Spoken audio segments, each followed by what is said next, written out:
नमस्कार, मी अजित चव्हाण।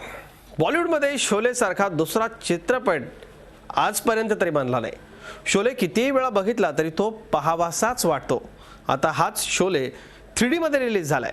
शोले विषयीच्या काही मनोरंजक कहाण्या आज आम्ही तुम्हाला दाखवणार आहोत शोले रिटर्न्स या खास शो मध्ये।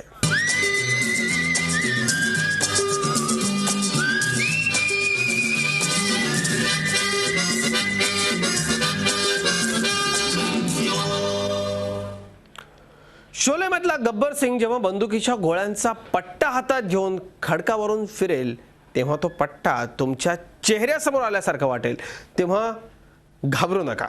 जेव्हा या सिनेमातला वीरू नाणा हवेत उडवेल तेव्हा ते कॅच करण्यासाठी तुमचे हात सरसावतील, कारण हाय 3D शोले।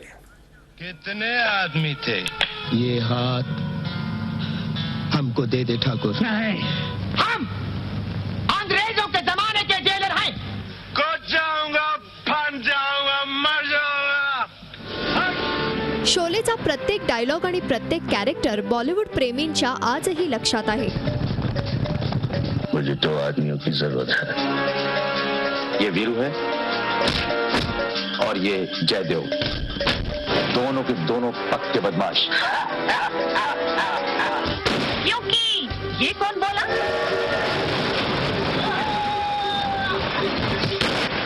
मुझे गब्बर चाहिए, जिंदा। आज मेरी पसंदी की इज्जत का सवाल है। भारतीय सिनेमाच्या इतिहासात शोले मैलाचा दगड ठरला। मार दो खत्म। शोले सारखा दुसरा चित्रपट आतापर्यंत तरी झाला नाही। Now I have come to the conclusion that there are 3 kind of hit films. Hit films, super duper hit films, and Sholay.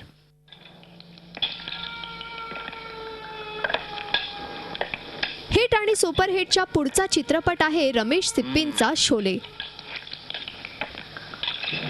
कितने आदमी थे?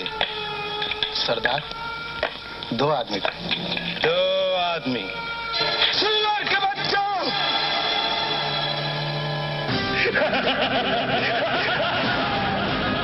1975 मध्ये रिलीज झालेला शोले जवळपास 4 दशकांनंतर पुन्हा एकदा रुपेरी पडदा गाजवण्यासाठी थिएटरमध्ये दाखल झालाय।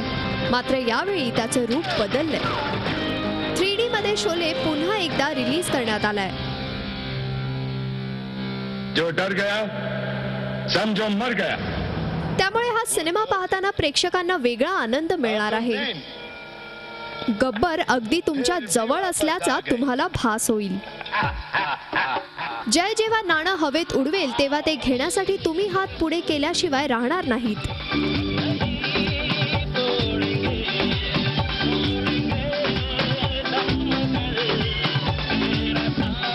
कारण हा आहे शोले 3D।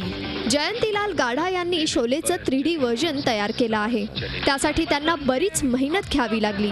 शोले 3D तयार करण्यासाठी जवळपास 25 कोटी रुपये खर्च करण्यात आले, पण त्या पैशांचं चीज झालंय। शोले 3D रूपात आलाय। बहुत मैंने कभी शोले बड़े पर्दे पे नहीं देखी है। नहीं, कभी नहीं। मैंने सिर्फ वीडियो या टीवी पे देखी है, तो आई एम वेरी एक्साइटेड।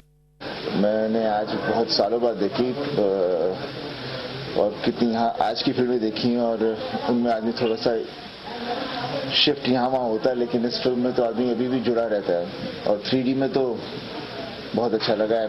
जो साउंड था वो भी बहुत अच्छा है। आई मीन जिन्होंने नहीं देखी है, जिन्होंने देखी है उनके लिए तो वो तो बहुत ही इंजॉय करेंगे, और जिन्होंने नहीं देखी उनके लिए एक नया एक्सपीरियंस होगा कि सिनेमा क्या होना चाहिए और क्या है। हिंदी सिनेमांच्या इतिहासात शोले एवढी लोकप्रियता अन्य कोणत्याच सिनेमाला मिळाली नाही। सिनेमांच्या शौकीनांनी अनेक वेळा हा चित्रपट बघितला आहे आणि जेव्हा जेव्हा हा सिनेमा टीव्ही चॅनलवर लागतो तेव्हा तेव्हा लोक तो आवडीने पाहतात। कलर आने के बाद बहुत सी फिल्में कलर में ट्रांसफर हुई हैं। एक टेक्नोलॉजी से अगर कोई चीज़ बेहतर बनती है तो व्हाई नॉट। मुगल आजम रहने वाले शहर के हो लेकिन समझदार लगते हो। क्या नाम है? वीरू। तुमने ये नहीं पूछा कि हमारा नाम क्या है? तुम्हारा नाम क्या है बसंती? जय वीरू बसंती गब्बर ठाकुर कालिया सांबा सुरमा भोपाली शोलेचं प्रत्येक कॅरेक्टर प्रेक्षकांच्या स्मरणात आहे. बसंती का ब्याह हो जाए तो चैन की सांस लूं. हाँ, सच कहा मौसी आपने. बड़ा बोझ है आप पर. लेकिन बेटा इस बोझ को कोई कुएं में तो फेंक नहीं देता. बुरा नहीं मानना, इतना तो पूछना ही पड़ता है कि लड़के का खानदान क्या है, उसके लक्षण कैसे हैं, कमाता कितना है. शोलेचा प्रत्येक डायलॉग आजही लोकांच्या ओठावर आहे. नाम क्या है बसंती? त्यामुळे 3D रूपात शोले पाहणं हा प्रेक्षकांसाठी एक वेगळाच अनुभव ठरणार. शोले केवळ एक सिनेमाच नाही तर प्रेक्षकांसाठी मनोरंजनाचं एक मोठं पॅकेट आहे. तर नवीन दिग्दर्शकांसाठी एक ग्रंथ आहे. कारण शोले सारखा चित्रपट रोज रोज तयार होत नाही. जर आतापर्यंत तुम्ही शोले मोठ्या पडद्यावर बघितला नसेल तर तुमच्यासाठी ही संधी पुन्हा एकदा चालून आली आहे. Bureau report, Zee media, Mumbai. समझो मर गया. शोलेनं भारतीय सिनेमाचे सगळे मापदंडच बदलले. आता जवळपास 39 वर्षानंतर त्याचा 3D अवतार आलाय. 70 मेंबरवरती रिलीज होणारा शोले हा भारतातला पहिला चित्रपट होता. तसंच त्या सिनेमात पहिल्यांदाच स्टेरिओफोनिक साऊंड ट्रॅक वापरला गेला होता. Now I have come to the conclusion that there are three kind of hit films. Hit films, super duper hit films, and Sholay. 50-50 कोस दूर गांव में जब बच्चा रात को रोता है तो माँ कहती है बेटे सो जा नहीं तो गब्बर सिंह आ जाएगा. लोहा गरम है, मार दो हाथों.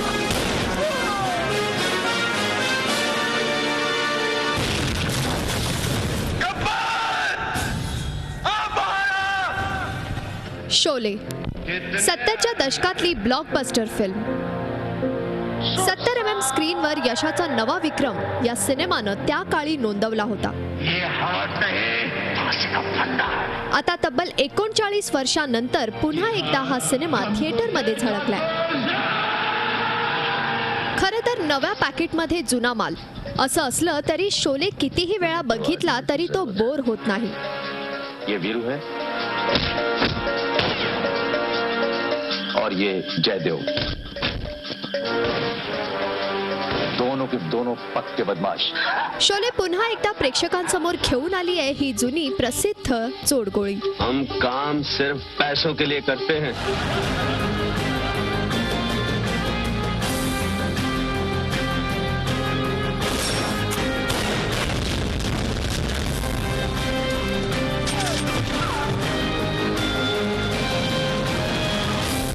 कलर आने के बाद बहुत सी फिल्में कलर में ट्रांसफर हुई हैं. एक टेक्नोलॉजी से अगर कोई चीज बेहतर बनती है तो व्हाई नॉट. मुगल आजम सलीम जावेद यांच्या लेखणीतून शोलेची कथा कागदावर उतरली आणि तमाम सिनेरसिकांना या सिनेमानं मोहिनी घातली. जब बच्चा रात को रोता है तो माँ कहती है बेटे सो जा नहीं तो गब्बर सिंह आ जाएगा. 15 ऑगस्ट 1975 शोले रिलीज झाला. शोलेनं हिंदी चित्रपट सृष्टीची समीकरणं बदलून टाकली. आता जवळपास 4 दशकानंतर शोले 3D रूपात रिलीज करण्यात आलाय. अब आएगा मजा खेल का. वो 2 थे और तुम 3, फिर भी वापस आ गए. 1975 मध्ये दिग्दर्शक रमेश सिप्पींनी शोलेचं दिग्दर्शन केलं होतं. 70 mm वर रिलीज होणारा शोले पहिला चित्रपट होता. या सिनेमात पहिल्यांदाच स्टेरिओफोनिक साऊंड ट्रॅक वापरला गेला.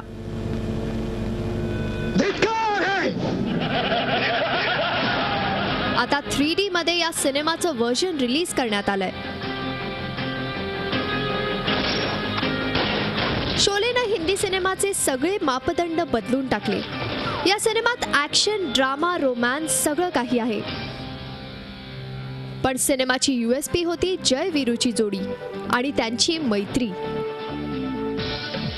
विशेष म्हणजे रिअल लाईफ मधली ही जोडी अर्थात बिग बी आणि धर्मेंद्र यांचं वय झालं असलं तरी रुपेरी पडद्यावरच्या या जोडीची आजही सिनेरसिकांवर मोहिनी कायम आहे.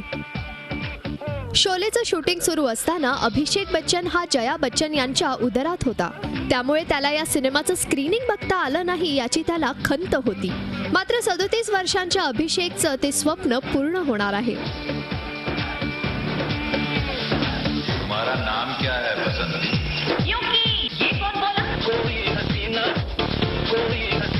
Bureau report, Zee media, Mumbai.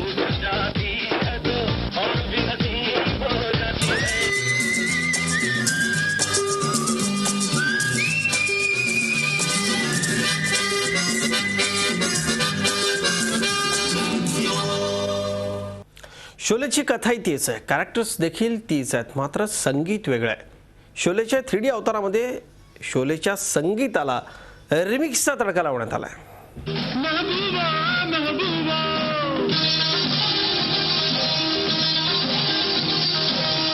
हे आहे शोलेचं ओरिजिनल गाणं आणि जर या गाण्याचं रिमिक्स केलं तर ते कसं असेल?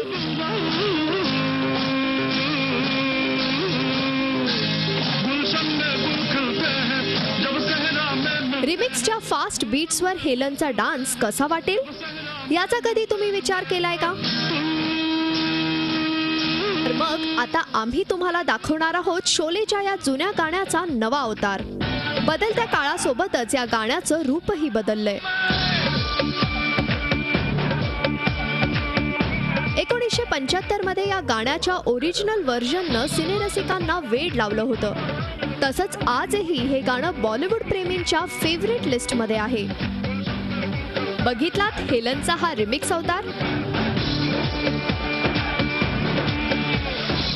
या गाण्याचं संगीत बदललं, मात्र हेलनच्या डान्सची जादू आजही कायम आहे. शोलेतील केवळ या मेहबूबा गाण्याचंच रिमिक्स केलं असं नाही, तर सर्व गाण्यांना रिमिक्सचा तडका देण्यात आलाय.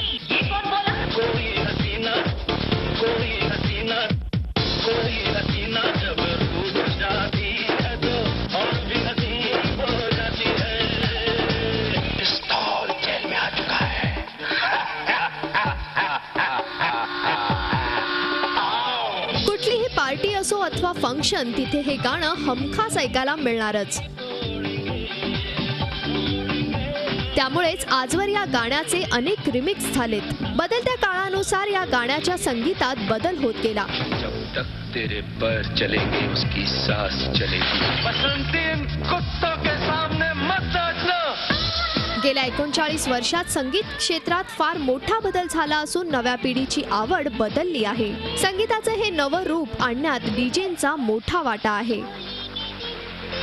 शोलेच्या दिग्दर्शकांनी नव्या पिढीची आवड बघता शोले 3Dच्या संगीतात बदल केला आहे. पण हे नवं संगीत प्रेक्षकांच्या पसंतीला उतरणार का, हे लवकरच स्पष्ट होईल. खरं तर शोले या गाण्याची जादू आजही कायम असून शोले 3D या सिनेमामध्ये गाण्याचं रिमिक्स केलं असलं तरी गाण्याचे बोल मात्र बदलले नाहीत. लोहा गरम है.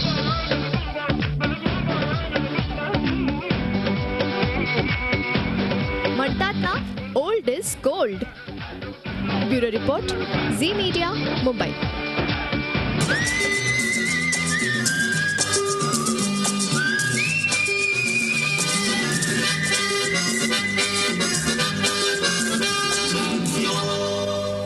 शोले तुम्ही अनेक वेळा बघितला असेल, मात्र शोले विषयीच्या अनेक कहाण्या कदाचित तुम्हाला माहीत नसेल. आज आम्ही तुम्हाला अशाच काही कहाण्या दाखवणार आहोत ज्या तुम्ही कधीही ऐकल्या नसतील. कहाणी नंबर 1. शोलेचं सुरुवातीचं बजेट 2 कोटी रुपये इतकं होतं. ते पुढे वाढून 3 कोटी रुपये झालं. तर आता शोलेचं 3D व्हर्जन करण्यासाठी 25 कोटी रुपये खर्च करण्यात आले. कहाणी नंबर 2. गब्बरची भूमिका डॅनीकडून करून घेण्याची दिग्दर्शक रमेश सिप्पींची इच्छा होती. मात्र पुढे त्यांनी अमजद खान यांची निवड केली. कितने आदमी थे हा शोलेतील अमजद खान यांचा डायलॉग प्रचंड गाजला. पण या एका डायलॉगसाठी अमजद खान यांनी 40 टेक घेतले होते. फिर फिर भी वापस आ गए. कहाणी नंबर 3. शोलेतील गब्बरचं कॅरेक्टर चंबळच्या खोऱ्यातील डाकू गब्बर सिंगवर आधारित होतं. 1960च्या दशकात गब्बर सिंगची चंबळ खोऱ्यात मोठी दहशत होती. वास्तवातल्या डाकू गब्बर सिंगला पोलीस निरीक्षक राजेंद्र प्रसाद मोदी यांनी जेरबंद केलं होतं. शोलेमध्ये डाकू गब्बर सिंग ठाकूरचे हात तोडतो असा सीन आहे. तो सीन राजेंद्र प्रसाद मोदी यांना आवडला नव्हता. ठाकुर क्या कहे थे तुम? कहाणी नंबर 4. अमजद खान यांचा आवाज विलनसाठी योग्य नसल्याचं दिग्दर्शकाचं मत होतं आणि त्यामुळेच त्यांचा आवाज डब करण्यात आला होता. मात्र पुढे सिनेमातील इतर कलाकारांनी अमजद खानचा आवाज गब्बरसाठी योग्य असल्याचं सांगितल्यानं अमजद खानचा ओरिजिनल आवाजच वापरण्यात आला. के सरदार बहुत खुश होगा, शाबाशी देगा क्यों? कहाणी नंबर 5. असं समजलं तेव्हा त्यांनी वीरूची भूमिका स्वीकारली. कहाणी नंबर 6. जयच्या भूमिकेसाठी सुरुवातीला शत्रुघ्न सिन्हाच्या नावाचा विचार करण्यात आला होता. मात्र नंतर अमिताभ बच्चन यांचं नाव फायनल करण्यात आलं. जंजीर नंतर अमिताभ यांचा हा दुसरा हिट चित्रपट होता. कहाणी नंबर 7. शोलेमध्ये जगदीप यांनी जी सुरमा भोपालीची भूमिका केली आहे त्याची प्रेरणा त्यांनी आपल्या एका मित्रापासून घेतली होती. त्यांचा तो मित्र सुरमा भोपाली पेशानं फॉरेस्ट ऑफिसर होता. कहाणी नंबर 8. अमिताभ आणि जया यांनी शोलेचं शूटिंग सुरू होण्यापूर्वी काही महिने अगोदरच लग्न केलं होतं. शोलेच्या शूटिंग दरम्यान जया बच्चन प्रेग्नंट होत्या. कहाणी नंबर 9. बँगलोरच्या ज्या रामनगरमध्ये शोलेचं शूटिंग झालं ते रामनगर आज रामगड या नावानं ओळखलं जातं. ज्या मोठ्या दगडावर सांबा बसला असल्याचं शोलेत दाखवण्यात आलं होतं तो भला मोठा दगड टुरिस्टचं आकर्षण ठरला. कहाणी नंबर 9. सांबानं संपूर्ण सिनेमात केवळ एक ओळ म्हटली खरी, मात्र मॅकमोहन यांची भूमिका त्यांच्या संपूर्ण करिअरमधली अत्यंत गाजलेली भूमिका ठरली. त्यानंतर मॅकमोहन यांनी जवळपास 100हून अधिक सिनेमात विविध भूमिका केल्या. कहाणी नंबर 11.